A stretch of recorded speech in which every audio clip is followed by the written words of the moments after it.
अध्याय 111 माया बनाम लिज से। युद्ध के मैदान में युद्ध की चीखें और तेज हो गईं, क्योंकि धूल का एक बादल आसमान में ऊंचा उठ गया। डैनियल और एडेन दोनों ने अपने हमलों का सिलसिला जारी रखा। वे अपनी अपनी तलवारें एक विस्तृत चाप में घुमाते हुए तीव्र गति से आगे बढ़े। दोनों ने इतनी जोरदार मुकाबला किया कि उनकी लगातार बदलती हुई आकृतियां दिखाई ही नहीं दे रही थी। हालांकि उनसे कुछ किलोमीटर दूर एक और लड़ाई चल रही थी। झनकार, झनकार, झनकार। माया की तलवार लिज के भाले से टकराई तो चिंगारियां फूटीं। उनके हथियारों की टक्कर से उनके पैरों तले जमीन फट गई और टुकड़े टुकड़े हो गई। कुछ देर तक एक दूसरे पर वार करने के बाद वे दोनों आपस में कुछ दूरी बनाने के लिए पीछे हट जाते हैं। बुरा नहीं है, कम से कम आपकी तलवारबाजी आपके रवैये से अधिक परिष्कृत है, लिज ने मजाक उड़ाया। हालांकि वह सचमुच माया के कौशल से प्रभावित थी। उनके बीच हुई बातचीत के दौरान कई बार ऐसा हुआ कि वह खुद को घिरी हुई पाती और लगभग मर ही जाती। लिज ने अपने टूटे हुए कवच की हालत देखी और मन ही मन आह भरी। इस भाले की क्षमता के बिना शायद मैं बहुत पहले ही मर गया होता। भाले को कसकर पकड़े हुए उसने मन ही मन सोचा। इस बीच माया लड़खड़ाते हुए अपने पैरों पर खड़ी हो गई और उसके दाहिने हाथ से खून बहने लगा। छी! माया ने कड़वाहट से मुंह बनाते हुए जीभ चटकाई। उसे यकीन नहीं हो रहा था कि उसे सामने वाली औरत के साथ इतनी मुश्किल हो रही है। वह मानती है कि लिज मजबूत थी, लेकिन उसे इस तरह से धकेला जाना उसके लिए बर्दाश्त से बाहर था। लिज ने अपने भाले को अपने सिर के ऊपर उठाया और उसे अपनी उंगलियों के बीच घुमाया, फिर उसे अपने कंधे पर रख लिया। तो फिर क्या हम आगे बढ़ें? लिज ने अपने खूबसूरत चेहरे पर एक प्यारी सी मुस्कान बिखेरते हुए कहा। हालांकि माया ने कोई जवाब नहीं दिया, बल्कि अपना हाथ आगे बढ़ा दिया। अग्नि की माता, मेरे लक्ष्य को भस्म कर दो, नरक। उद्धरण चिन्ह। जल्द ही जमीन पर एक जादुई संरचना प्रकट हुई। उनके पैरों के नीचे की मिट्टी पिघलकर गर्म लावा में बदल गई। उसी समय वातावरण में हल्की गर्मी छा गई, क्योंकि लाल लपटों की एक सुनामी सी उठ रही थी। लिज ने खुद को संभाला और अपने चांदी के भाले के साथ एक मुद्रा में आ गई। लिज्जर के भाले का अग्रभाग हवा के भावर में फंस गया और अपने पैरों की ठोकर के साथ लिज्जर आग की सुनामी की ओर तेजी से बढ़ी। स्कूश! लिज्जर अपने पूरे शरीर को हवा के तेज झोंके में लपेट लेती है और अपना भाला आगे की ओर फेंकती है। ये औरत क्या अपना दिमाग खो बैठी है? लिज की आकृति को अपनी ओर आते देख माया को अपनी समझ पर ही शक हो गया। हवा से घिरे होने के बावजूद इन लपटों को पार करना नामुमकिन था, कम से कम कुछ हद तक नुकसान उठाए बिना तो नहीं। क्या वह चोट पहुंचाने के इरादे से ऐसा कर रही है? इस एहसास से माया की आंखें चौड़ी हो गईं। ऐसे में देखते हैं कि तुम में वो क्षमता है या नहीं। आग की मां, मेरे लक्ष्य को जला डालो, फ्लेयर बॉल। माया ने मंत्रोच्चार किया। एक जादुई आकृति ने उसके हाथ को घेर लिया और लगभग 20 सेंटीमीटर ऊंची आग का एक गोला आकार लेने लगा। इस बीच लिज ने एक पल में अपने और आग की सुनामी के बीच की दूरी को कम कर दिया। फिर वह सीधे नीचे की ओर वार करती है। वाह! जैसे ही उसका भाला सुनामी के बीच से गुजरा, आग की सुनामी साफ साफ दो हिस्सों में बंट गई।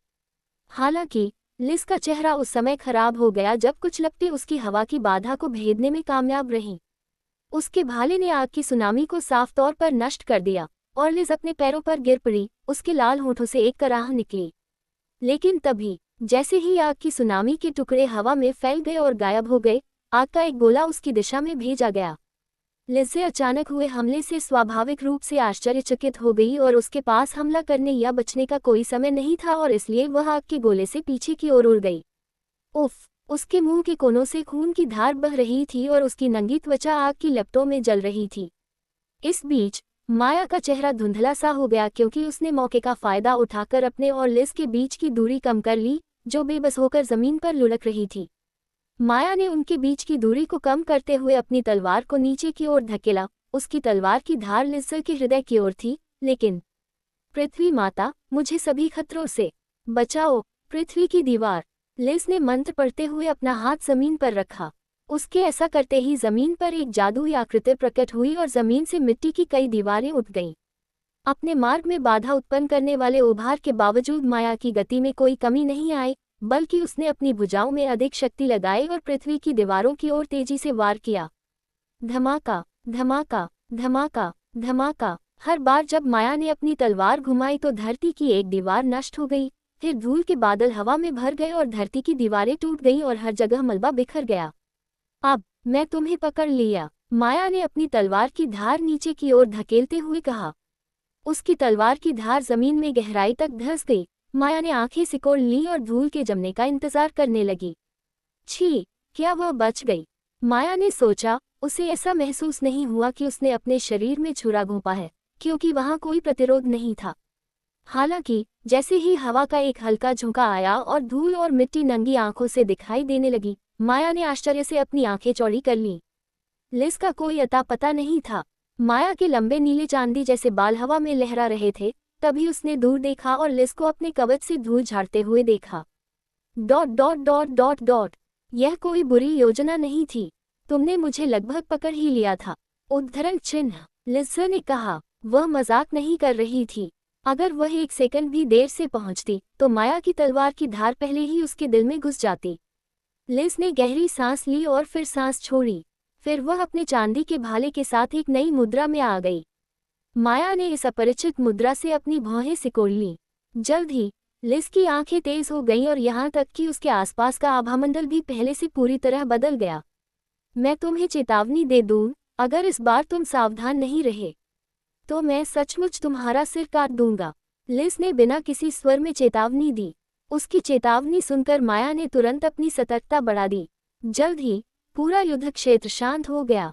दूर से केवल कभी कभार होने वाले विस्फोट और जादुई ऊर्जाओं के फटने की आवाजें सुनाई दे रही थीं, मानो दोनों के बीच कोई रणनीतिक समझौता हो। दोनों ने एक ही समय पर अपने पैर हिलाए। स्वूश। लिस ने माया पर आगे से भाला फेंका। हालांकि माया ने अपनी तलवार के सपाट हिस्से से भाले के अग्रभाग को उसके हृदय पर निशाना साधते हुए कुशलता से विक्षेपित कर दिया। झनकार, झनकार, झनकार, झनकार। हर बार जब उनके हथियार आपस में टकराते तो धातु की आवाज गूंज उठती और चिंगारियां बेतहाशा उड़ती। लिस की चाल ढाल शुरू से ही पूरी तरह बदल गई थी। न केवल उसकी चाल पहले से अधिक सुंदर और प्रवाहपूर्ण हो गई, बल्कि उसके निशाने की सटीकता भी अधिक तीव्र हो गई। माया का सुंदर चेहरा सिकुड़ गया, क्योंकि लिस के घातक हमलों से वह धीरे धीरे पीछे धकेली जा रही थी। अंततः उसके चेहरे पर अधीरता का भाव स्पष्ट हो गया, क्योंकि उसे एहसास हो गया कि वह इस बिंदु पर हारने वाली है। छी, आग की मां, मेरे लक्ष्य को जला दो, भड़कीली गेंद। माया ने लिस को दूर रखने के लिए तेजी से आग के गोले दागते हुए मंत्रोच्चार किया। हालांकि प्रभावशाली फुर्ती और गतिशीलता के साथ लिस आग की बौछार को चीरती हुई धीरे धीरे दूरी कम करती जा रही थी। पृथ्वी माता, मेरे लक्ष्य को भेद दे, पृथ्वी भला। लिस ने मंत्रोच्चार किया। उसी समय जमीन पर एक जादुई आकृति प्रकट हुई और धरती के कई भाले एक वृत्त में हवा में ऊपर उठ गए। झनकार, झनकार, झनकार। माया और लिस दोनों ने अपने भीषण हमले जारी रखे, लेकिन कोई भी पीछे नहीं हटा। लिस पहले जैसी ही क्रूरता से हमला कर रही। उसने माया का हृदय भेदने के लिए अपना भाला आगे बढ़ाया, लेकिन माया ने हताशा में उसके सारे प्रयास रोक दिए। आखिरकार दोनों रुक गए, क्योंकि माया की छाती हर सांस के साथ ऊपर नीचे हो रही थी। उसकी तलवार पर पकड़ कमजोर हो गई थी और उसे थकान का एहसास हो रहा था। इसके विपरीत लिस ने खुद को तैयार करते हुए अपना भाला घुमाया। ये स्पष्ट था कि माया की तुलना में लिस शारीरिक रूप से कहीं अधिक स्वस्थ थी। तुम अभी अपना सिर क्यों नहीं सौंप देते? तुम जीत नहीं सकते। तुम्हें भी यह बात पता होनी चाहिए, है ना? लिस ने कहा। उसके खूबसूरत चेहरे पर एक व्यंग्यात्मक व्यंग्य उभर आया।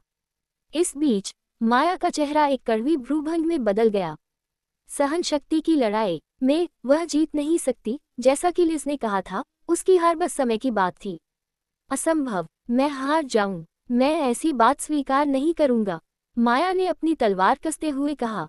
वह ज़ेस्ट्रिल राज्य की उन गिने चुने प्रतिभाशाली लोगों में से एक थी, जिसकी महानता के लिए इस तरह मृत्यु लिखी थी। उसका दिल इस नतीजे को स्वीकार करने को तैयार नहीं था। हालांकि माया जिस गति से यह अनुमान नहीं लगा सकी, लिस ने दूरी कम कर ली। क्या तुम्हें लगता है कि भाग्य को इससे कोई फर्क पड़ता है? अन्य सभी लोगों की तरह जो युद्ध में लड़े और मारे गए, तुम्हारा भाग्य भी युगों पहले ही लिख दिया गया था और तय कर दिया गया था। जैसे ही उसने ये कहा, लिस ने अपने भाले को एक विस्तृत क्षैतिज चाप में घुमाया और माया की गर्दन पर सटीक प्रहार किया। आप ही थे जिन्होंने ध्यान नहीं दिया और पूरे समय अनजान बने रहे।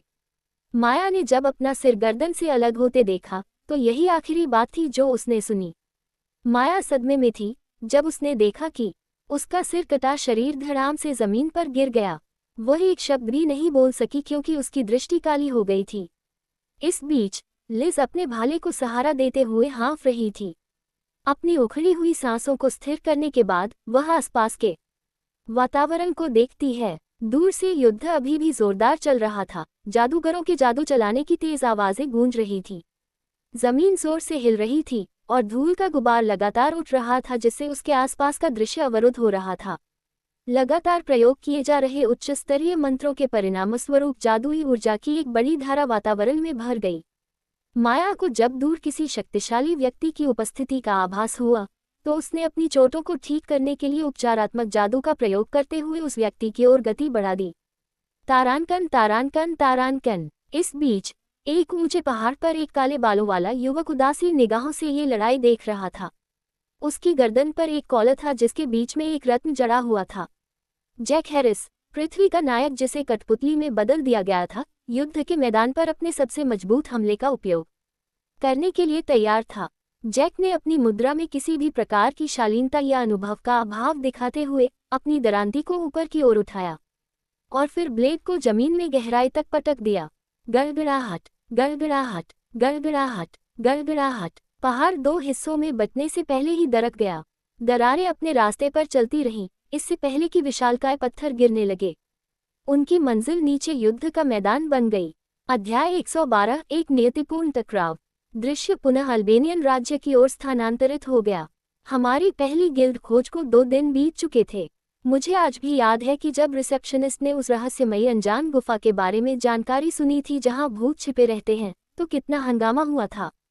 जब रिसेप्शनिस्ट ने सुना कि हमने हॉबगोब्लिन को हरा दिया है तो उसके चेहरे पर जो भाव वे देखने में काफी मनोरंजक थे। इसके अलावा घटना के संबंध में गहन जांच की जानी थी। इसके अलावा खोज की बढ़ी हुई कठिनाई को देखते हुए हमें खोज पूरी करने पर बोनस भी मिला। अब हम सराय के अंदर आराम कर रहे थे। मैं और निकिता चाय पीते हुए आराम कर रहे थे। ये काली चाय सचमुच स्वादिष्ट है। निकिता के हाथों बनी चाय की चुस्की लेते हुए मैंने कहा, सच कहूं तो मुझे हैरानी है कि वह चाय बनाने में कितनी कुशल है, या यूं कहूं कि बर्फ की राजकुमारी से जैसी उम्मीद की जाती है वैसी ही है। मैंने मन ही मन मुस्कुराते हुए ऐसा सोचा। धन्यवाद, मुझे खुशी है कि आपको ये पसंद आया, निकिता ने जवाब दिया। उसके गालों पर हल्की सी लाली छा गई थी। उसके 2 रोएदार लोमड़ी जैसे कान खड़े हो गए थे, जबकि उसकी 9 रोएदार चांदी जैसी लोमड़ी जैसी पूंछें उसकी पीठ के पीछे हल्के से हिल रही थी। कितना प्यारा है। मैं खुद को यही सोचने से रोक नहीं पाया। आजकल जो भी पागलपन हो रहा है उसके बीच मुझे खुशी है कि मैं ऐसे पलों का आनंद ले पा रहा हूँ। हालांकि मैंने आह भरी क्योंकि मुझे लगा कि शायद दूर भविष्य में ये थोड़ा शोरगुल वाला हो जाएगा। कहा जाता है कि शांति का क्षण अशांति की तैयारी मात्र है। मैं बस यही कामना करता हूँ कि अशांति जल्द ही न आए। ये कहते हुए मैंने अपनी निगाहें छत की ओर घुमाई। एक जवान लड़की अपनी पतली टांगों को हवा में लटकाए रेलिंग पर बैठी थी, जिसकी कमर तक लंबे रेशमी हरे बाल थे। वह स्त्री जिसकी सुंदरता एक ही नज़र में किसी की भी सांस रोक सकती थी, पवन की आत्मा आलिया वहां बैठी थी। मैंने उसकी अभिव्यक्ति देखकर अपनी भौहें सिकोड़ ली। उसका सुंदर चेहरा उस समय तनावग्रस्त था, जबकि वह गंभीर चेहरे के साथ दूर की ओर देख रही थी।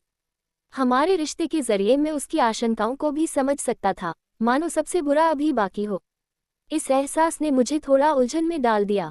हालांकि हमारे बीच संबंध होने के बावजूद मैं यह नहीं बता सका कि वह क्या सोच रही थी, क्योंकि उसने अपनी हरी हरी आंखें सिकोड़ ली थीं। जैसे ही मैं कुछ कहने वाला था, किसी और ने मुझसे पहले ही बोल दिया। अरे आलिया, कुछ गड़बड़ है क्या? निकिता ने उत्सुकता से पूछा। आलिया के चिंतित चेहरे को देखकर उसे भी कुछ गड़बड़ का आभास हो गया था। निकिता की आवाज़ सुनकर आलिया अपनी स्तब्ध अवस्था से बाहर आए और एक प्यारी सी छलांग के साथ रेलिंग से नीचे कूद गई। जब वह हमारे पास आए और बोली तो मेरी नाक में एक मीठी खुशबू भर गई। उद्धरण चिन्ह ... गलत, कुछ तो गलत है। हालांकि ये हमारी चिंता का विषय नहीं है, कम से कम अभी तक तो नहीं, आलिया ने कंधे उचकाते हुए जवाब दिया। उसके सहज जवाब से मेरा चेहरा तमतमा गया। अभी नहीं, इसका मतलब ये तो नहीं कि आगे चलकर यह हमारी चिंता का विषय होगा। पूछते हुए मैंने मन ही मन आह भरी। क्या आप मुझे बता सकते हैं कि वास्तव में क्या गलत है? आलिया कुछ सेकंड के लिए चुप हो गई, फिर उसने अपना मुंह खोला। उद्धरण चिन्ह ... ऐसा लगता है कि यहाँ से कुछ किलोमीटर दूर युद्ध चल रहा है। मैं महसूस कर सकता हूँ कि वातावरण में सचमुच अशांत माहौल है। उद्धरण चिन्ह डॉट डॉट उद्धरण चिन्ह।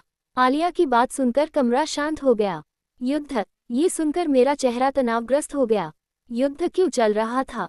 मुझे याद है वातानाबे में सुना था कि आसपास के राज्यों में शांति थी, तो अब क्यों? मैंने सोचा कि जैसे ही मैंने अपना हाथ अपनी थोड़ी के नीचे रखा। उद्धरण चिन्ह डॉट डॉट डॉट। क्या आपको लगता है कि इसका उत्तर में स्थित उस शत्रुतापूर्ण राज्य से कुछ संबंध है? निकिता ने मुझे घूरते हुए पूछा। एनएन, अब जब आपने बताया कि उस राज्य का अलबटा राज्य के साथ बुरा रिश्ता है, तो ठीक है। हाँ, शायद वे ही युद्धरथ हैं, मैंने आह भरते हुए कहा। लगता है मामला कुछ बिगड़ गया है। ये सोचकर मैंने अपनी नज़र आलिया की तरफ घुमाई जो अब काली चाय पी रही थी। आलिया, तुमने कहा था कि जो कुछ भी हो रहा है उसमें अंततः हमें भी घसीटा जाएगा, है ना? क्या तुम इस बारे में विस्तार से बता सकती हो? मैंने गंभीर चेहरे से पूछा। हालांकि यह परेशान करने वाला था, पर यह बात मुझे हर हाल में जाननी ही थी, क्योंकि इसमें मेरा भविष्य भी जुड़ा है। आलिया ने चाय का घूंट लिया और आंखें बंद करने से पहले कप को मेज पर रखे कोष्ठ पर रख दिया। कुछ मिनट बाद आलिया ने अपनी आंखें खोली और बोली, मैं 100% निश्चित नहीं हूँ, लेकिन मुझे लगता है कि दानव देवता लूसिफर निकट भविष्य में अपनी वापसी करेंगे। अरे, एल लूसिफर, नरक के राजा लूसिफर जैसा। मेरा दिमाग उलझन में था क्योंकि मैं ये समझने की कोशिश कर रहा था कि उसने अभी क्या कहा था। वह आदमी जो 300 साल पहले युद्ध शुरू करने के लिए जिम्मेदार था। मैंने सुना है कि उसे महान नायकों ने सील कर दिया था, है ना? वह वापस कैसे आ रहा है? उद्धरण चिन्ह। निकिता ने पूछा। उसकी मानिक जैसी आंखों में एक अजीब सी चमक थी। ये लड़की, मुझे मत बताना कि वह उससे लड़ना चाहती है। यह विचार मेरे मन में आते ही मेरे मुंह के कोने कांप उठे।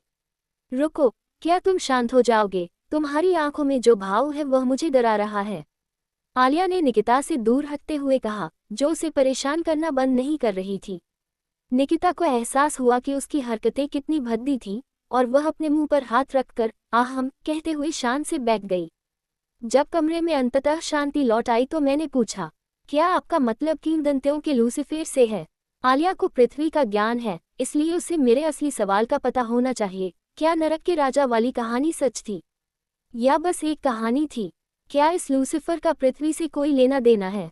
अगर नरक है, तो क्या इसका मतलब स्वर्ग भी नहीं है? खैर, मैं किसी दूसरी दुनिया में पहुंच गया था, इसलिए स्वर्ग और नरक का अस्तित्व असंभव नहीं है। मैं अपनी जिज्ञासा रोक नहीं पाया। मेरे सवालों पर आलिया ने केवल व्यंग्यात्मक ढंग से मुस्कुराकर अपना सिर हिलाया।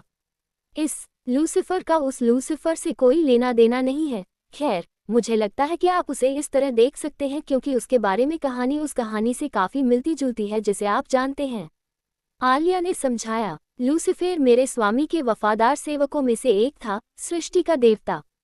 हालांकि उसने हमें धोखा दिया। उद्धरण चिन्ह। आलिया ने आगे बताया। उसके चेहरे पर गुस्सा साफ झलक रहा था। आलिया की आवाज में उलझी हुई भावनाओं को सुनते हुए निकिता और मैंने एक दूसरे की तरफ देखा। जब सृष्टि का देवता गायब हो गया तो वह इस दुनिया पर नियंत्रण करना चाहता था, इसलिए वह अनंत कोर के साथ विलीन हो गया। एक कोर जो उसे जादुई ऊर्जा की लगभग अनंत आपूर्ति प्रदान करता है। उसे रोकने के लिए सभी आत्माओं, तत्व देवियों और नायकों के संयुक्त प्रयास की आवश्यकता थी। हालांकि उसे मारना असंभव था, इसलिए हमने उस समय उसे आसानी से बंद करने का फैसला किया। आलिया ने आगे कहा, अच्छा, तो उसके पास लगभग असीम जादुई शक्ति थी। वो एक मुश्किल प्रतिद्वंद्वी लग रहा था। हालांकि मैंने एक नया शब्द सुनकर भौहें चढ़ा दी जो मैंने पहले कभी नहीं सुना था। वास्तव में अनंत कोर क्या है?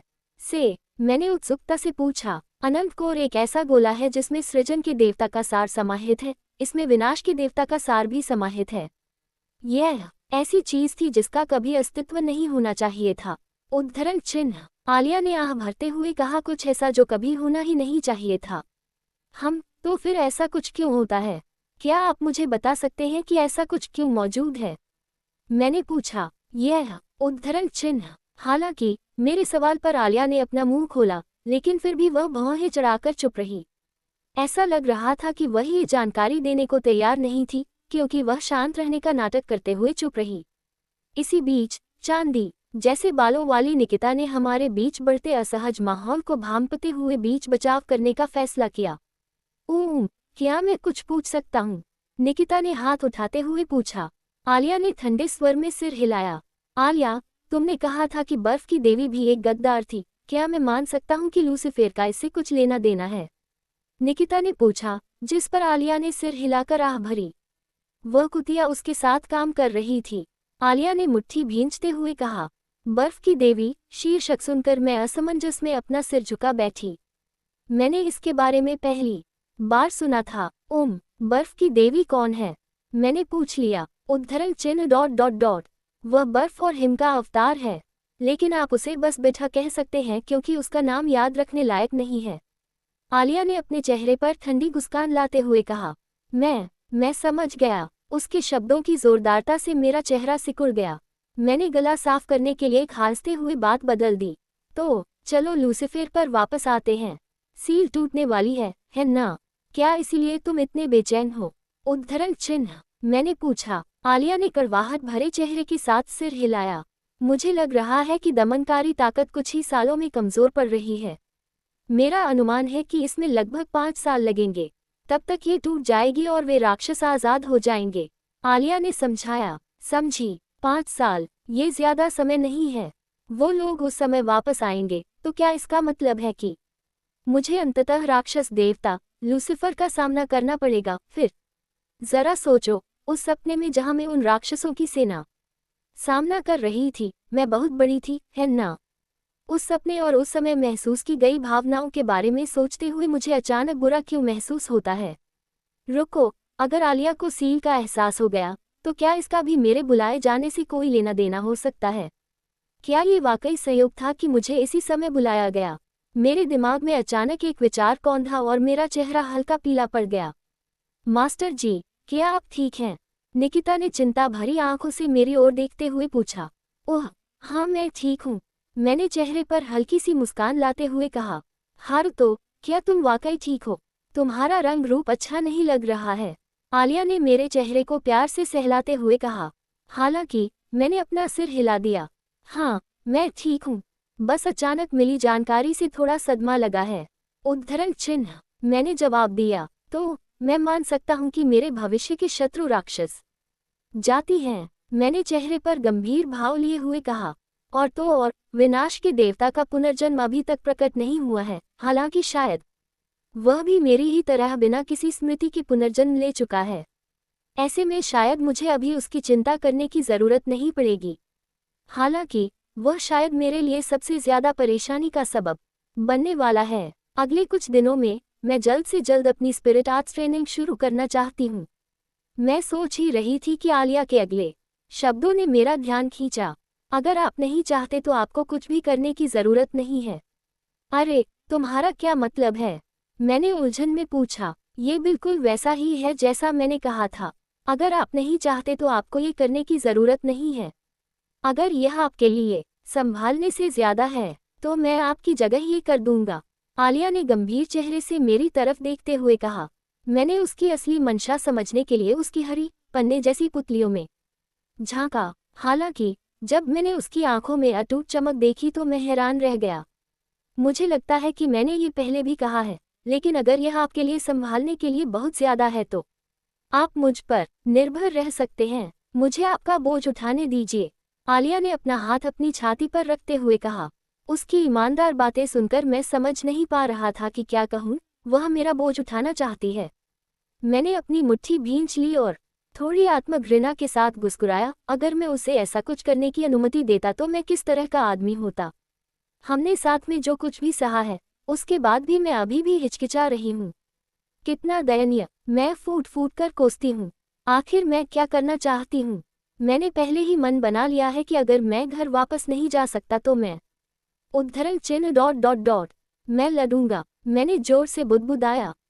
आलिया ने हैरानी से मेरी तरफ देखा।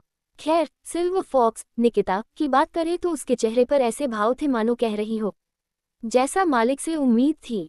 उद्धरण चिन्ह, यह मैंने तुम्हें पहले ही कहा था, तुम्हें ऐसा करने की जरूरत नहीं है। लेकिन मैं लूंगा, मैंने आलिया से कहा जो मेरी ओर अनिच्छुक भाव से देख रही थी। मैं तुम्हें अकेले ऐसा करने नहीं दे सकता। अगर मैंने ऐसा किया तो मुझे पता है कि मुझे पछताना पड़ेगा। और इसलिए अगर तुम लड़ने जा रहे हो तो मैं भी लड़ूंगा। मैंने विश्वास से कहा। ओगू, ठीक कहा गुरुजी, अगर आप लड़ रहे हैं तो मैं भी लड़ूंगा। निकिता ने भी बात में दखल दिया, उसके होंठ मुस्कुरा उठे।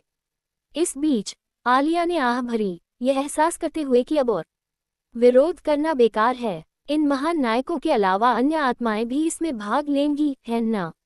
मैंने कहा। हालांकि जब आलिया ने अन्य तात्विक आत्माओं के बारे में सुना तो उसका चेहरा उदास हो गया। तो क्या हम जल्द ही मेरी आध्यात्मिक कला प्रशिक्षण शुरू कर सकते हैं? मैंने पूछा। मैं अपनी ट्रेनिंग को काफी देर से टाल रहा हूँ। अब समय आ गया है कि मैं उस रास्ते पर चलूं जो मैंने शुरू से तय किया था। निश्चित रूप से हम जल्द से जल्द शुरू करेंगे, आलिया ने अपने लंबे हरे बालों से खेलते हुए जवाब दिया। एएन, पढ़ने के लिए धन्यवाद।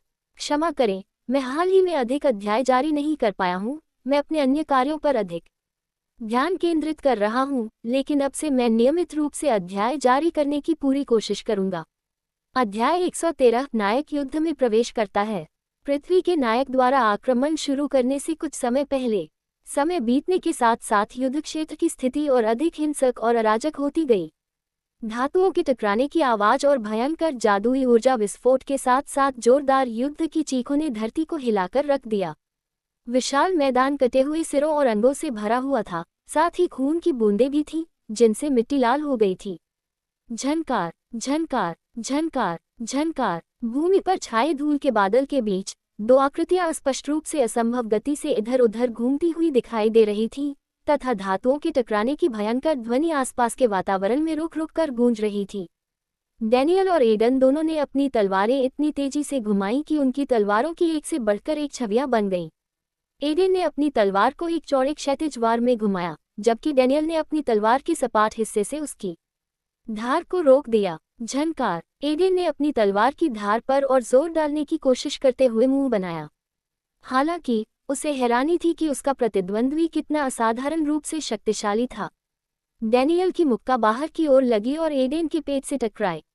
उसकी छाती धंसते ही हड्डियों के टूटने की आवाज गूंज उठी। बुह, खांसी। एडन ने खांसते हुए मुंह से खून निकाला और उसका चेहरा बिगड़ गया। बढ़ाना। जल्द ही उसकी तलवार की धार हल्की चमक के साथ चमक उठी। उद्धरण चिन्ह, विस्मयादिबोधक चिन्ह, प्रश्नवाचक चिन्ह, उद्धरण चिन्ह। ये देखकर डैनियल जल्दी से पीछे हट गया और उसने एडन के ब्लेड से दूरी बनाने की कोशिश की। स्वाश। एडन की तलवार की धार जबरदस्त गति से डैनियल की दिशा में बढ़ी और आसानी से 50 सेमी की दूरी तय कर ली। छी। डैनियल ने दांत पीसते हुए अपनी तलवार के चपटे हिस्से से ब्लेड को रोकने की कोशिश की। हालांकि इतनी तेज गति से चल रहे एडन के ब्लेड के अतिरिक्त वेग ने उसके शरीर को आसानी से पीछे की ओर धकेल दिया और उसका शरीर उड़ गया। जैसे ही डैनियल जमीन पर लुढ़का, एडन ने तुरंत उनके बीच की दूरी को कम कर दिया और अपनी तलवार की धार को धरती में छेदते हुए नीचे की ओर फेंक दिया। एडन की भौहें तन गई क्योंकि उसे मांस में छेद होने जैसी परिचित अनुभूति महसूस नहीं हुई। जब धूल हटी तो उसने देखा कि डैनियल का शरीर अब वहां नहीं था। मैं मानता हूं कि मैंने तुम्हें थोड़ा कम आंका था। अगर मैं थोड़ा देर से आता तो तुम्हारा चाकू मेरे दिल में चुभ जाता, डैनियल ने अपने कवच से धूल झाड़ते हुए कहा। डैनियल की तलवार पर पकड़ अचानक मजबूत हो गई और वह चिल्लाया, पहाड़ को नष्ट करने वाला स्लैश। उद्धरण चिन्ह। उसकी तलवार की धार से ऊर्जा का एक शक्तिशाली चाप निकला और एडन की दिशा में चला गया। ऊर्जा का ये चाप इतना गर्म था कि नीचे की मिट्टी जलने और गर्म होने लगी। ये देखकर एडन के चेहरे पर तनाव छा गया और उसके रोंगटे खड़े हो गए। जादू। उसने अपनी तलवार को सीधा घुमाते हुए जोर से चिल्लाया। उसकी तलवार की धार ऊर्जा के चाप से टकराई। वाह। टक्कर के बिंदु से एक भयंकर तूफान जैसा तूफान उठा। जादू से मंत्रमुग्ध अपने शरीर से एडन ने ऊर्जा के चाप को काटने की कोशिश की। हालांकि जैसे ही उसने देखा कि ऊर्जा का चाप प्रत्येक सेकंड के साथ मजबूत होता जा रहा था, उसकी अभिव्यक्ति में भारी परिवर्तन आ गया। अंततः उसके पैर फिसलने लगे क्योंकि उसका शरीर ऊर्जा के चाप से उड़ गया और ऊर्जा के चाप के साथ ही दूर चला गया। पर्वत विध्वंसक वार एक तलवार कला है जो उपयोगकर्ता को ऊर्जा का एक विस्फोट करने की अनुमति देती है जो आसपास के मन को ईंधन के रूप में अवशोषित कर लेती है। ऊर्जा का चाप इस तरह घूम रहा था मानो उसे रोका न जा सके, क्योंकि जली हुई मिट्टी की एक सीधी खड़ी रेखा भूमि को लगभग 40 सेमी लंबे दो हिस्सों में विभाजित करती हुई प्रतीत हो रही थी। ऊर्जा के चाप ने अनगिनत योद्धाओं को मार डाला जो प्रक्षेप पथ में थे और केवल कुछ भाग्यशाली लोगों को ही छोटी मोटी चोटें आईं। शोरगुल भरे युद्ध क्षेत्र के बीच शांत कदमों की आवाज सुनाई दे रही थी, जब डेनियल धीरे धीरे उस बिंदु के पास पहुंच रहा था जहां उसका हमला हुआ था। स्कूश, कमीने, मर जा। अल्बर्टा राज्य का एक शूरवीर अचानक डेनियल की पीठ पर कूद पड़ा और अपनी तलवार को सीधा नीचे की ओर घुमा दिया। हालांकि डेनियल ने तुरंत अपनी तलवार को क्षैतिज रूप से घुमाया और एक पल में आसानी से युवा शूरवीर का सिर काट दिया। युवा शूरवीर को दर्द से कराहने का भी समय नहीं मिला क्योंकि उसका सिर जमीन पर लाल रंग से रंग गया। जल्द ही उसका सिरविहीन शरीर धड़ाम से जमीन पर गिर पड़ा। डेनियल ने फिर चलना शुरू किया और दूर पड़े आदमी के पास पहुंचा। जले हुए खेत की गहरी खाई के बीच में एक अधेड़ उम्र का आदमी लेटा हुआ था। एडेन के चेहरे से खून की बूंदें टपक रही थीं। उसके चेहरे पर एक अजीब सा भाव था, जैसे उसके खून से सने मुंह से अनायास ही खून की धार बह रही हो। उसके थोड़े लंबे भूरे बाल उसके चेहरे पर चिपके हुए थे। उसके कवच के कुछ हिस्सों की सतह पर दरारें थीं। एडन दांत पीसते हुए अपनी तलवार ढूंढने लगा, जो उसके शरीर के उल्टे समय किसी समय उसके हाथों से छूट गई थी। उसकी तलवार 20 मीटर दूर जमीन में धंसी हुई दिखाई दे रही थी। एडन ने अपने घायल शरीर को तलवार की ओर ले जाने की कोशिश की, तथापि उद्धरण चिन्ह, विस्मयादिबोधक चिन्ह, प्रश्नवाचक चिन्ह, उद्धरण चिन्ह। डेनियल के ब्लेड की नोक उसकी गर्दन पर लगी हुई थी। आप जानते हैं कि यह सचमुच दुख की बात है कि मुझे आपके जैसे कुशल योद्धा को मारना पड़ रहा है। डेनियल ने अनमने स्वर में बुदबुदाते हुए मन ही मन आह भरी। लेकिन जैसे ही उसकी तलवार आगे बढ़ने वाली थी, उद्धरण चिन्ह, विस्मयादिबोधक चिन्ह, प्रश्नवाचक चिन्ह, उद्धरण चिन्ह। गड़गड़ाहट, गड़गड़ाहट, गड़गड़ाहट, गड़गड़ाहट। उसके पैरों के नीचे की जमीन ऐसे हिलने लगी जैसे कि भूकंप आने वाला हो। दूर का पहाड़ टूट गया और विशाल पत्थर भारी वर्षा की तरह युद्धभूमि पर जबरदस्त प्रभाव के साथ गिर पड़ा। धूल का एक घना बादल आसमान तक उठा, जमीन फटकर बिखर गई। युद्धभूमि में मौजूद सभी लोग, चाहे वे मित्र हो या शत्रु, इस असामान्य दृश्य को देखकर स्तब्ध रह गए। तारानकन, तारानकन, तारानकन। लिस, जिसके भाले की नोक उसके दुश्मन के हृदय में घुस गई थी, पहाड़ों को देखते ही जम गई, जो तेजी से टूटने लगे थे। स्कूश, पीछे से एक तलवार की धार उसकी पीठ की ओर मारी गई। हालांकि जैसे ही उसके भाले ने तलवार की धार को रोककर उसकी दिशा बदल दी, वह तुरंत पलट गई। लिस्सर की उदासीन आंखें उसकी प्रतिद्वंद्वी की हेट्रोक्रोमिया आंखों से मिली। आप प्रसिद्ध जादुई तलवार जादूगर। उद्धरण चिन्ह। लिस्से बुदबुदाए, हा हा हा, मैं गौरवान्वित हूं कि आप मेरे बारे में जानते हैं।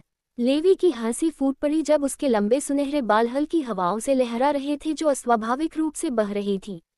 उद्धरण चिन्ह डॉट डॉट डॉट। आप जैसे प्रसिद्ध व्यक्ति को कौन नहीं जानता होगा। हालांकि लिस के चेहरे पर हल्की सी मुस्कान थी, उसकी तीखी जैद जैसी आंखें बिल्कुल भी मुस्कुरा नहीं रही थी। लेवी भी उसकी छुपी हुई जानलेवा मंशा भांप गया, जिससे उसकी हंसी और भी बढ़ गई। तो फिर तुम कुछ देर के लिए मेरे साथ क्यों नहीं रहते? लेवी ने लिस की ओर तेजी से बढ़ते हुए कहा। जल्द ही उनके हथियार एक दूसरे से टकराए और धातु की मधुर ध्वनि उत्पन्न हुई, जो पूरे मैदान में गूंज उठी। आसमान से और अधिक चट्टानें गिरने के कारण जमीन लगातार हिलती रही। कुछ दुर्भाग्यशाली लोग भारी पत्थर के नीचे कुचले गए, जबकि कुछ बाल बाल बच गए। बूम! एक जोरदार विस्फोट से धरती हिल गई और धूल का एक बादल आसमान में ऊपर उठ गया। धूल के बीच में एक अकेला का बालों वाला युवक खड़ा था जो धड़ाम से जमीन पर गिरा। काले बालों वाला वह युवक अपने शरीर से भी लंबी दरांती लिए हुए था। उसकी काली आंखें सुस्त और निस्तेज थीं, और वह अब गहरी काली आंखों में स्पष्ट उदासीनता के साथ जमीन पर इधर उधर देख रहा था।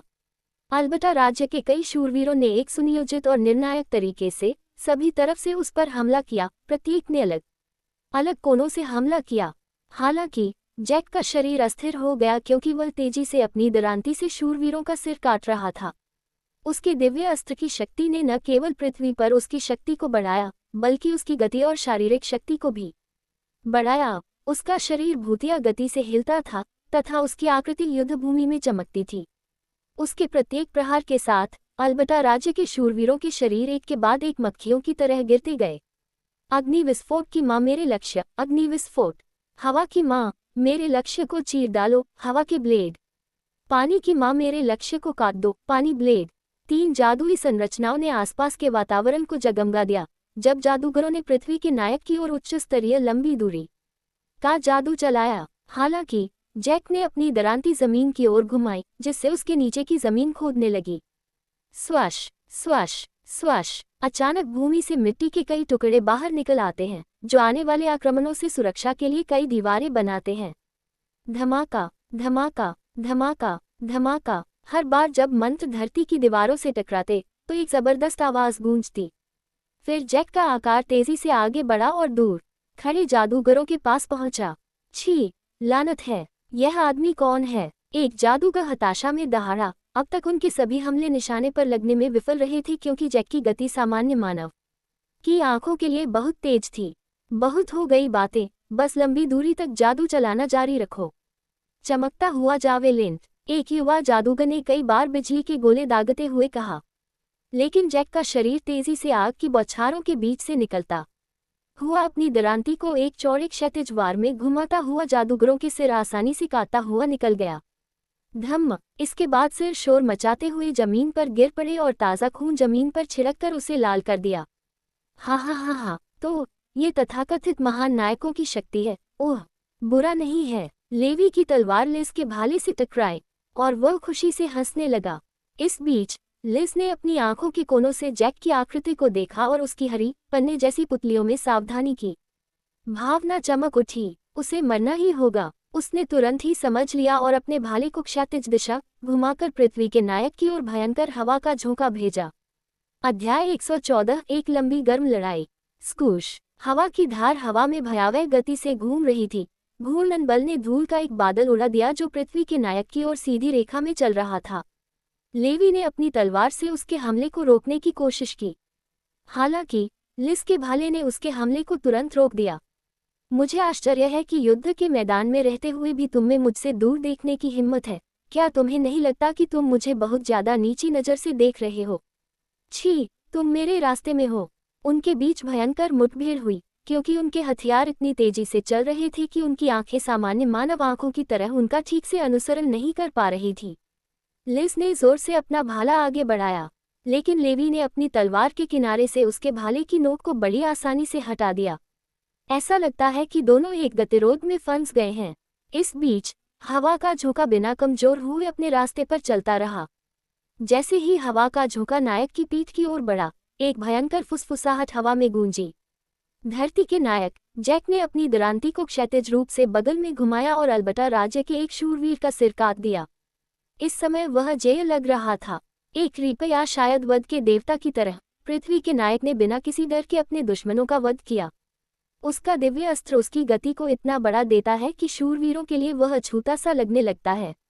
उसकी आकृति लगातार चमकती रहती है। जब भी वह नजरों से ओझल होता है तो एक सेकंड बाद ही वह किसी शूरवीर के पीछे प्रकट हो जाता है और अपनी दरांती घुमाकर पल भर में उसका सिर काट देता है। वह पृथ्वी भाले, पृथ्वी तलवार और पृथ्वी गोलेम बनाता है, आसानी से अपने विरोधियों को छेदता है और बिना दया के कुचल है। जादू का कभी कभी शूरवीरों की सहायता के लिए उच्च स्तरीय लंबी दूरी का आक्रमण जादू का प्रयोग करते थे। हालांकि जब भी जादू पर्याप्त दूरी तक पहुंचता तो धरती की एक ऊंची दीवार अचानक भूमि से बाहर निकल आती, जो उसे सभी संभावित कोनों से उनके हमलों से बचाती, मानो पूरी दुनिया ही उसकी रक्षा करने की कोशिश कर रही हो। अपनी अमानवीय गति, शारीरिक हमले और आसपास के वातावरण पर नियंत्रण के साथ वह शूरवीरों के लिए एक बुरे सपने जैसा था। हाँ, ये कैसे संभव है? उसके पास कितना मैना है? एक युवा शूरवीर ने प्रश्न किया। नायक एक के बाद एक इतनी शक्तिशाली घटनाएं कर रहा था। हाँ, तार्किक रूप से कहें तो उसकी जादुई ऊर्जा काफी हद तक पहले ही समाप्त हो जानी चाहिए थी। अगर उसका मन भी खत्म हो गया होता तो कोई आश्चर्य की बात नहीं होती। हालांकि ये तर्क केवल तभी लागू होगा जब उपयोगकर्ता कोई सामान्य व्यक्ति हो और तर्क और विवेक से प्रभावित हो सके। नायकों को उनके दिव्य अस्त्र शस्त्र तात्विक देवियों द्वारा प्रदान किए गए थे। वे बहुत पहले ही इन अवधारणाओं से परे जा चुके थे।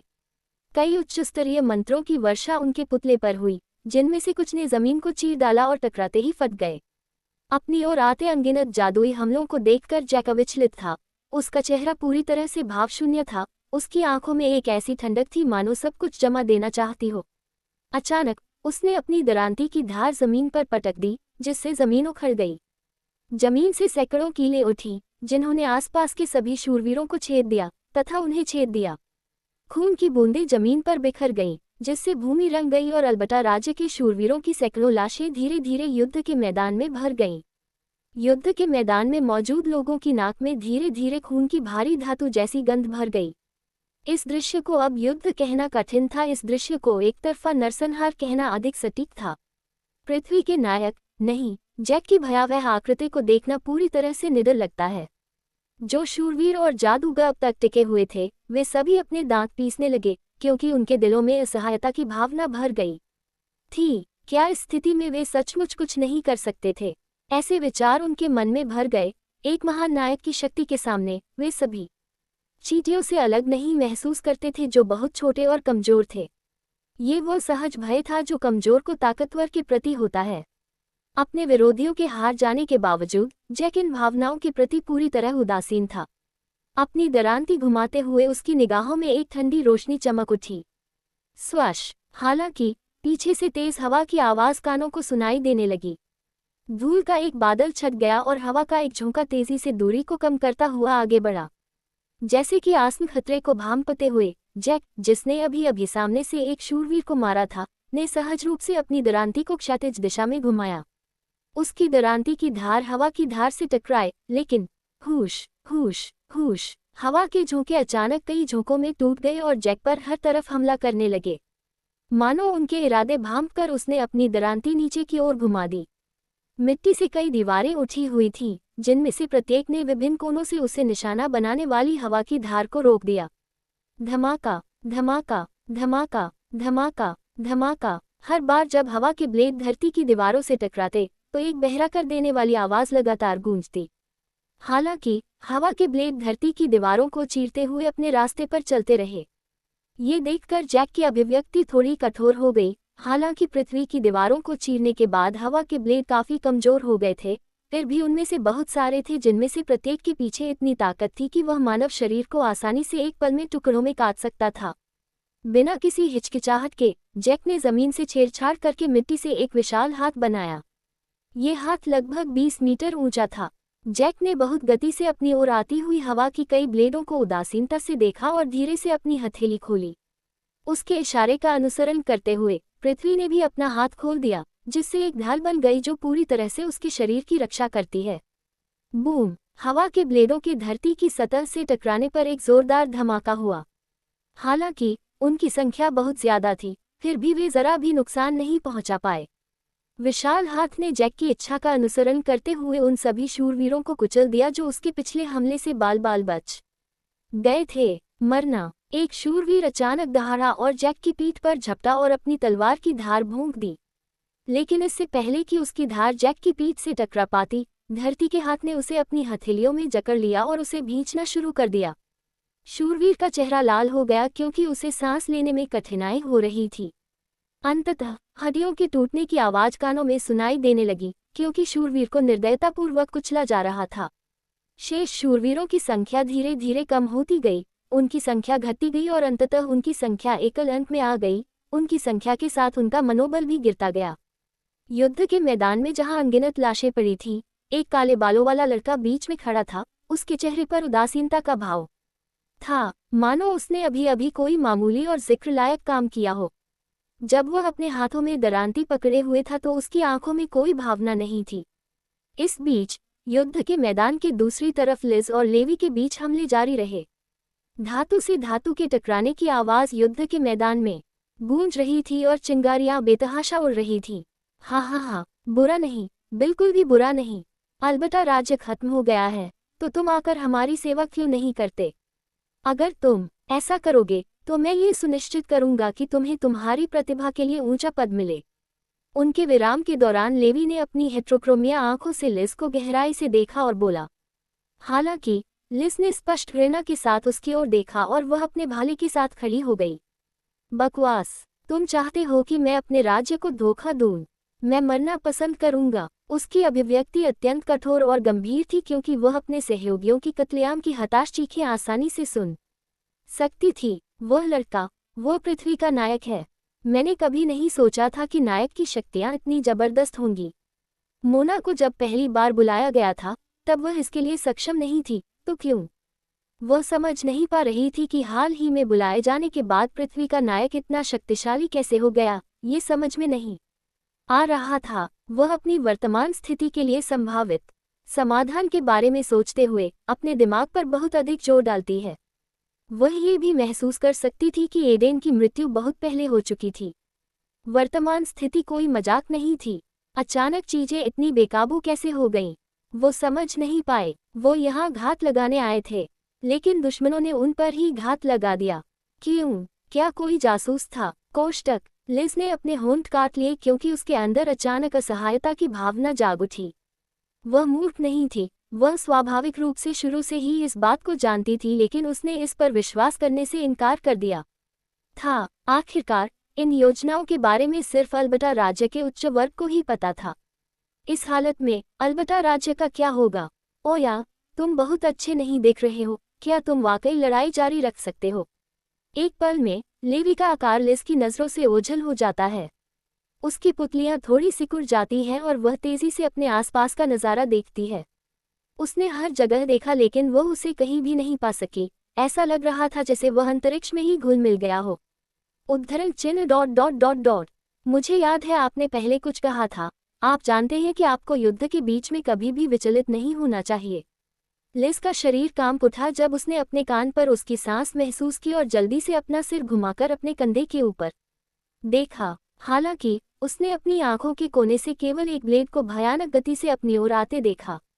वाह! लिज की अभिव्यक्ति भ्रमित हो गई क्योंकि उसके शरीर का दाहिना हिस्सा अचानक हल्का महसूस हुआ, मानो किसी चीज से मुक्त हो गया हो। जब उसने अपने दाहिने हाथ की ओर देखा तो उसने जो देखा उससे उसका सुंदर चेहरा तुरंत सफेद हो गया, मानो उसके चेहरे से सारा खून बह गया हो।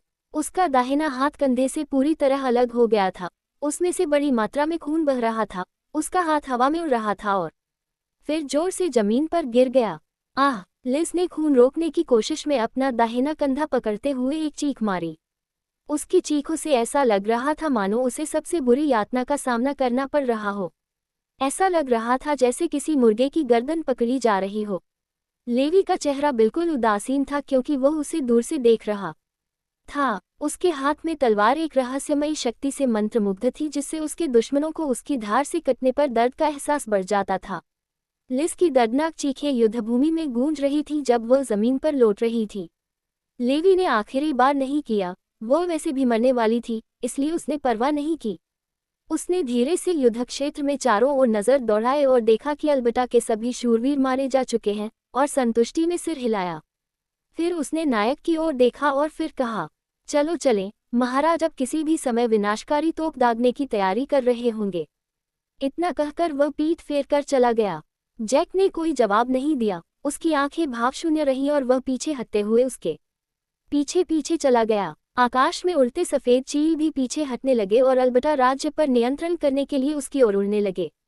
इस बीच महाद्वीप के उत्तरी भाग में हजारों किलोमीटर दूर जेस्ट्रल राज्य के भीतर बालकनी के ऊपर रेलिंग से लगी एक बड़ी तोप लगी हुई थी। उसकी नाल दूर तक निशाना साधे हुए थी। पर्याप्त जादुई ऊर्जा से ये तोप आसानी से शहरों या पूरे राज्यों को भी तबाह कर सकती थी। ये वही हथियार था जिसका इस्तेमाल लूसीफर ने अतीत में किया था और यही वजह थी कि उस समय लोग उससे इतना डरते थे। 4 शूरवीरों को तोप को शक्तिशाली बनाने के लिए अपनी जादुई ऊर्जा उसमें स्थानांतरित करते देखा जा सकता था। पीछे से एक हट्टा कट्टा बूढ़ा आदमी खड़ा दिखाई दिया।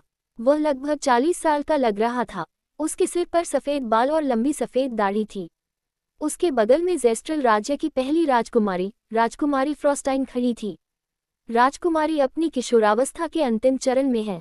कमर तक लंबे चांदी जैसे बाल और उसी रंग की आंखें। उसके लंबे रेशमी चांदी जैसे बालों को एक तरफ क्लिप से सजाया गया था। पिताजी कृपया पुनर्विचार करें, फ्रॉस्टाइन ने घबराए हुए स्वर में कहा क्योंकि उसने देखा कि तोप बस कुछ ही पलों में सक्रिय होने वाली थी। हालांकि राजा ने उसकी तरफ देखा तक नहीं और शांत और गरिमापूर्ण स्वर में कहा, उद्धरण चिन्ह डॉट डॉट डॉट, मैं जो कुछ भी कर रहा हूँ वह हमारे राज्य के लिए है।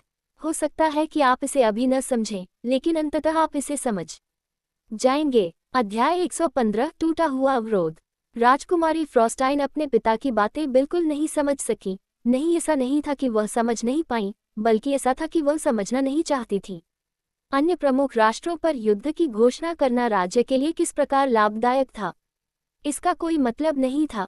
फ्रॉस्टाइन ने नाराजगी जताते हुए अपनी भौहें सिकोड़ ली और आह भरी। जब वह अपनी भावनाओं को दबाने की कोशिश कर रही थी तो उसकी चांदी जैसी स्पष्ट पुतलियां कांप रही थीं। इस समय वह अपने पिता के बारे में जो महसूस कर रही थी वह ये था। निराशा। ये स्पष्ट था कि उसकी महत्वाकांक्षाओं ने उसे अंधा कर दिया था, उसकी दृष्टि को स्पष्ट रूप से देखने से रोक दिया था। अगर वह प्रभुत्व के रास्ते पर चलता रहा तो राज्य का केवल विनाश ही उसका इंतजार कर रहा था।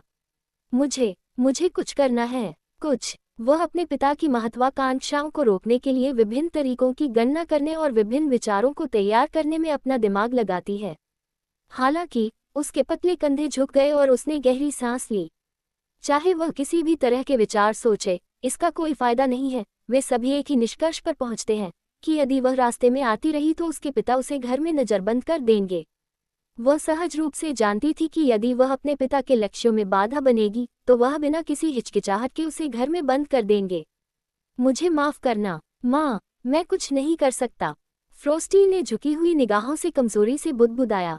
विनाशकारी तोप की नली एक हल्की चमक के साथ चमक उठी, क्योंकि तोप से धीरे धीरे एक शक्तिशाली दबाव निकलना शुरू हो गया। महाराज, तोप किसी भी क्षण दागने के लिए तैयार है।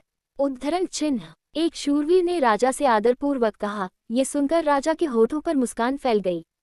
अलबत्ता राज्य की ओर तोप दागने के लिए तैयार हो जाओ, कुछ भी मत रोको।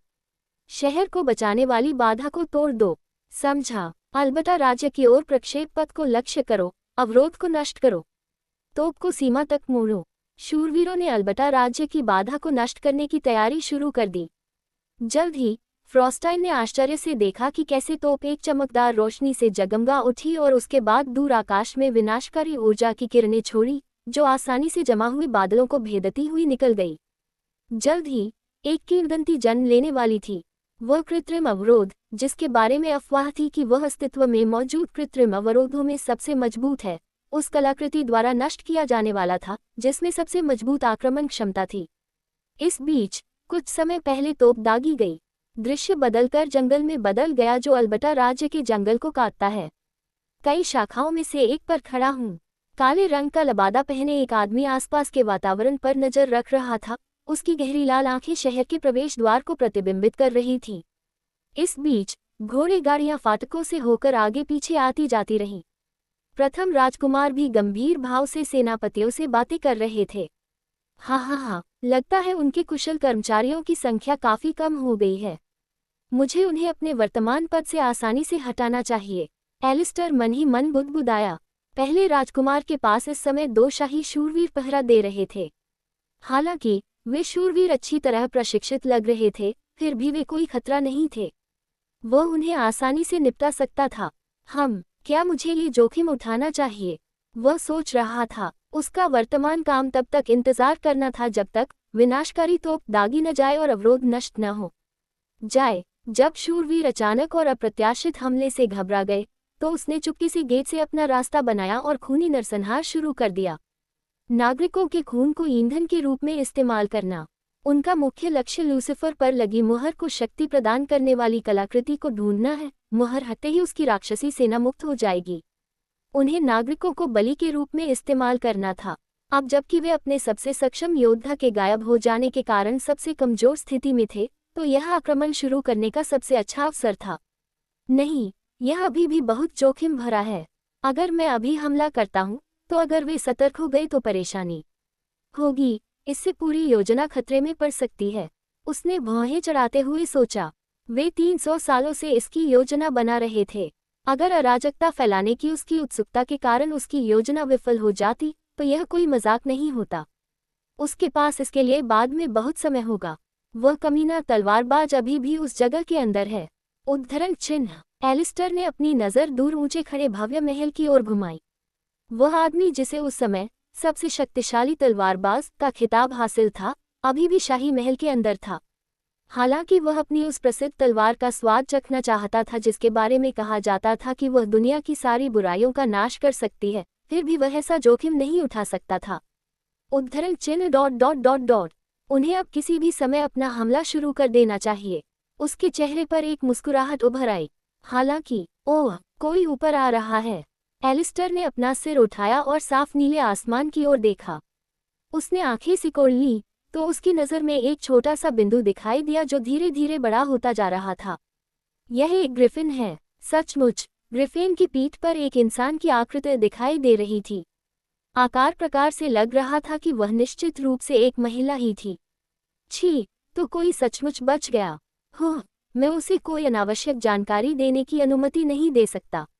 एलिस्टर की आंखें तेज हो गईं और उसका मुंह एक भयानक मुस्कुराहट में बदल गया। जल्द ही एक गहरी हत्या की मंशा प्रकट हुई। उसने धीरे से अपना हाथ ग्रिफिन की ओर ऊपर उठाया और जादुई ऊर्जा का संचार होने लगा। अंधेरा भाला। उसके फैले हुए हाथ के सामने एक जादुई संरचना प्रकट हुई और भाले के आकार के दो घने अंधेरे असंभव गति से बाहर की ओर निकले। स्कूश। भाला महिला के सिर के एक ओर से आर पार हो गया। उसके सिर में सुई के आकार का एक छेद हो गया। उसी समय उसका शरीर असंतुलित होकर डगमगाने लगा और भारी मात्रा में रक्त और मांस बाहर निकलने लगा, और कुछ ही क्षण बाद वह ग्रिफिन की पीठ से नीचे गिर गई। ग्रिफिन को भी इसी प्रकार का दुर्भाग्य सहना पड़ा। एलिस्टर ने देखा कि दोनों की छायाएं आसमान से नीचे गिर गई। उद्धरण चिन्ह ... इससे उनका ध्यान रखा जाएगा। एलिस्टर ने अपनी उपस्थिति को मिटाते हुए पत्तों के पीछे छिप गया और तब तक छिपा रहा जब तक कि उसके आक्रमण का समय नहीं आ गया। गाड़ी के पहियों की खड़खड़ाहट और घोड़ों के खुरों की आवाज से धूल का गुबार उठ रहा था। महामहिम, सारी तैयारियां हो चुकी हैं, अब हम किसी भी दिन निकल सकेंगे। एक शूरवीर ने रयान को सूचना दी। रयान ने गंभीरता से अपना सिर हिलाया। समझ गया, कर्मचारियों को पिताजी के पास रिपोर्ट करने के लिए कहो। हम अगले 2 घंटों में निकलेंगे, सभी तैयार हो जाएं। रयान ने दृढ़ स्वर में कहा, पहला राजकुमार। सभी शूरवीरों ने सिर हिलाकर सहमति जताई और जल्दी से अपने अपने कर्तव्य निभाने के लिए चल पड़े। रयान की नीली आंखें एक मजबूत और अटूट चमक के साथ चमक रही थीं जब उसने अपनी तलवार की मूठ को मजबूती से पकड़ रखा था। अब से 2 दिन बाद वह दिन है जब हम ज़ेस्ट्रल साम्राज्य के साथ युद्ध करने जाएंगे। चाहे मैं इस साम्राज्य की रक्षा कैसे भी करूं, जो लोग हमें नीचा दिखाना चाहते हैं और हमें छोटा समझना चाहते हैं, उन सभी का सिर मेरी तलवार से काट दिया जाएगा। रयान ने खुद को प्रोत्साहित करते हुए सोचा। वह इस देश का राजकुमार और भावी शासक था। वह कुछ अहंकारी मूर्खों को न केवल अपने पिता राजा की हत्या का प्रयास करने की अनुमति कैसे दे सकता था, लेकिन क्या ये सब उन्हें धमकी देते हैं, और यहाँ तक कि उसकी मातृभूमि पर आक्रमण करने की भी कोशिश की। हास्यास्पद। उसके होठों पर एक हल्की सी मुस्कान आ गई और उसकी आंखों में जानलेवा इरादे चमक उठे। महाराज। पीछे से एक डरपोक आवाज ने उसे पुकारा। उसने अपना सिर आवाज की ओर घुमाया तो एक परिचित चेहरे ने उसका स्वागत किया। छोटे रेशमी भूरे बालों वाली एक सुंदर लड़की नौकरानी की पोशाक पहने हुए है। महाराज, काश मैं आपकी यात्रा में आपके साथ चल पाता, लेकिन एम्मा ने रयान की गहरी नीली आंखों में देखते हुए कहा। हालांकि उसके शब्द थोड़े परेशान चेहरे के साथ धीगे पड़ गए। वह राजकुमार की देखभाल के लिए नियुक्त नौकरानी थी और अब तक वह अपने कर्तव्य में बहुत मेहनती रही थी। ईमानदारी से कहूँ तो वह वास्तव में उससे अलग नहीं होना चाहती थी, यदि संभव हो तो, लेकिन नहीं, कोई बात नहीं। तुम्हें शाही महल में वापस चले जाना चाहिए जहाँ सब सुरक्षित है। मैं अभी युद्धभूमि की ओर जा रहा हूँ। अगर तुम मेरे साथ चले तो कुछ नहीं कर पाओगे, रयान ने परेशान नजरों से कहा। हालांकि वह चाहता था कि वह भी बातचीत में शामिल हो, लेकिन आमतौर पर बातचीत बहुत अच्छी होती है। जैसी कि उम्मीद थी, यह कोई व्यवहारिक विचार नहीं था। युद्ध का मैदान किसी के पक्ष में नहीं होता, कौन जाने युद्ध शुरू होने के बाद क्या होगा, और इस प्रकार उसने अपने आनंद के बजाय उसकी सुरक्षा को प्राथमिकता देने का निर्णय लिया। उद्धरण चिन्ह ... हाँ, मुझे यकीन है कि मेरे जैसा शक्तिहीन व्यक्ति केवल बोझ बन जाएगा और आपके लिए बाधा बन जाएगा। जब उसने ये कहा तो उसकी आवाज में दुख के भाव थे। नहीं, तुम बिल्कुल भी बोझ नहीं हो। कृपया चिंता मत करो। क्या तुम मेरा इंतजार करोगे? रयान ने अपने लंबे चांदी जैसे बाल झटकते हुए पूछा। उसकी बातें सुनकर उसके चेहरे पर एक हल्की सी मुस्कान आ गई। हालांकि उसे पता था कि ये सिर्फ मीठी मीठी बातें थीं। नहीं, क्योंकि वह जानती थी कि यह राजकुमार की मीठी बातों के अलावा कुछ नहीं था, इसलिए वह खुश हो गई। हाँ, बिल्कुल, मैं आपकी दासी हूँ। अपने स्वामी की प्रतीक्षा करना मेरा कर्तव्य है, आप जानते हैं। उसने अपनी पोशाक का हेम ऊपर उठाते हुए शालीनता से झुककर प्रणाम किया। तुम बिल्कुल सही कह रही हो।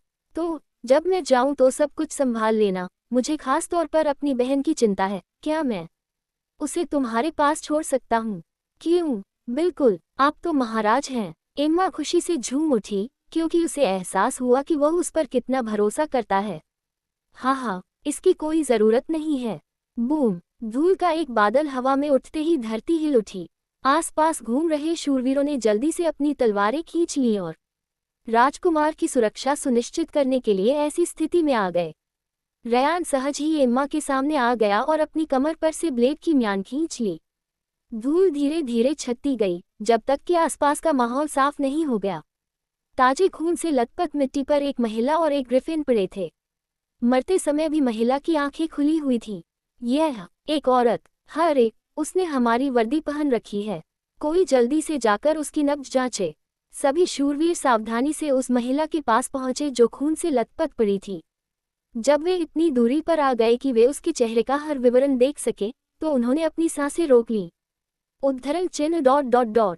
ये औरत नहीं है। उस औरत के रेशमी नीले बाल थे और उसका शरीर जख्मों से भरा हुआ था। ऐसा लग रहा था जैसे वह अभी अभी किसी कठिन युद्ध से बचकर आए हो। ये केसी है, वह यहाँ क्यों है? केसी, क्या वह बाकी सैनिकों के साथ पहले ही नहीं चली गई थी? क्या तुम्हें लगता है कि उनके साथ कुछ हुआ था? रयान ने अपनी भौहें सिकोड़ लीं और उसके दिमाग में एक बुरा पूर्वाभास भर गया। यह महिला, क्या इसे यहाँ आते समय गोली मार दी गई थी? उसने जल्दी से पास के जंगल की तरफ देखा, हालांकि उसे सिर्फ अपने सिर के ऊपर ऊंचे पेड़ ही दिखाई दे रहे थे। लेकिन जैसे जैसे वह इस बारे में सोचता गया, उसकी यह बुरी भावना और बढ़ती गई। अपने गार्डों को वहां मत जाने दो, हो सकता है कि जंगल के अंदर दुश्मन छिपे हों। रयान जोर से चिल्लाया। उसके शब्दों से बाकी सभी शूरवीरों ने तुरंत अपनी सतर्कता बढ़ा दी। हालांकि एक और शूरवीर घुटनों के बल बैठ गया और केसी के शव को देखने लगा। उसके सिर के एक और एक छोटा सा लगभग अदृश्य छेद था। संभवतः यही वह स्थान था जहां उस पर हमला किया गया था और जिससे उसकी जान चली गई थी। कुछ ठीक नहीं है। मैं समझ सकता हूं कि उसे पास में छिपे किसी दुश्मन ने गोली मार दी होगी, लेकिन उसे चोटें आई हैं। क्या रास्ते में सैनिकों को कुछ हुआ था? एक शूरवीर ने कड़वे चेहरे के साथ कहा। उद्धरण चिन्ह ... लानत है, क्या किसी ने हमारे सैनिकों पर हमला करने का फैसला किया है? रयान को ये सोचकर गुस्सा आ गया। हालांकि 300 साल पहले महायुद्ध की समाप्ति के बाद से वे काफी शांतिपूर्ण थे। वास्तव में अल्बर्टा राज्य के बहुत सारे दुश्मन थे। युद्ध की खबरें उनके सिर पर मंडरा रही थी। ऐसे में अन्य राज्यों के लिए भी अपनी चाल चलना कोई अजीब बात नहीं होगी। हमें जल्दी से... अरे ये क्या है? रयान पीछे हटने का आदेश देने ही वाला था कि एक युवा शूरवीर ने भ्रम और उत्तेजना से भरी चीख के साथ उसे रोक दिया। शूरवीर जिस दिशा में देख रहा था, उस ओर देखते ही उन्हें एक छोटा सा बिंदु दिखाई दिया। हालांकि हर सेकंड के साथ वह बिंदु बड़ा होता जा रहा था। रिट्रीट। एक शूरवीर जिसने अपनी इंद्रियों को मोहित कर लिया था, उसने शक्तिशाली विनाशकारी ऊर्जा को देखा जो अविश्वसनीय रूप से शक्तिशाली थी और उन पर आक्रमण कर रही थी। रयान का चेहरा पीला पड़ गया, मानो उसके चेहरे से सारा खून सूख गया हो। लंबी दूरी के बावजूद वह हमले से आने वाली एक मजबूत विनाशकारी ऊर्जा को महसूस कर सकता था। उसके लिए उस दूरी का कुछ भी महसूस करना असंभव था, लेकिन वह बिना किसी परेशानी के उसे महसूस करने में सक्षम था। वह हमला, मेरा अनुमान है कि यह मनुष्यों द्वारा ज्ञात उच्चतम श्रेणी के जादू से कहीं आगे निकल गया था। यदि वे उस हमले की चपेट में आ जाते तो उनमें से कुछ भी नहीं बचता। भागो, हमें भागना होगा। शहर का बैरियर हमले से बचाव करने में सक्षम होना चाहिए। रयान ने एम्मा का हाथ पकड़ा और बेतहाशा गेट की ओर दौड़ा। बिना सोचे समझे सभी शूरवीर शहर के प्रवेश द्वार की ओर दौड़ पड़े। उन सब के मन में शायद यही विचार आया होगा, सुरक्षा का सबसे अच्छा तरीका क्या हो सकता है यदि वह अवरोध न हो जो सभी रक्षात्मक कलाकृतियों में सबसे मजबूत रक्षात्मक क्षमता रखता हो। विनाशकारी ऊर्जा अजेय शक्ति के साथ आए और सीधे उस अवरोध पर टूट पड़ी जिसने पूरे राज्य को घेर रखा था। बूम! पृथ्वी हिल गई और भयंकर गड़गड़ाहट हुई। पूरे शहर में शक्तिशाली शॉकवेव फैलने से कई दुर्भाग्यपूर्ण इमारतें ढह गईं। नागरिकों की चीखें गूंज उठीं। विनाशकारी तोप के हमले से अवरोध बुरी तरह कांप उठा और वह अपनी जगह पर डटा रहा। हालांकि जैसे जैसे विनाशकारी ऊर्जा का हमला तेज होता गया, अवरोध की ऊर्जा खपत भी बढ़ती गई। अंततः अवरोध की ऊर्जा धीरे धीरे समाप्त हो गई और अवरोध की सतह पर दरारें दिखाई देने लगीं, जब तक कि धमाका, और इसलिए वह अवरोध जिसे सबसे मजबूत कहा गया था, टूट गया और नाजुक कांच की तरह टूट गया।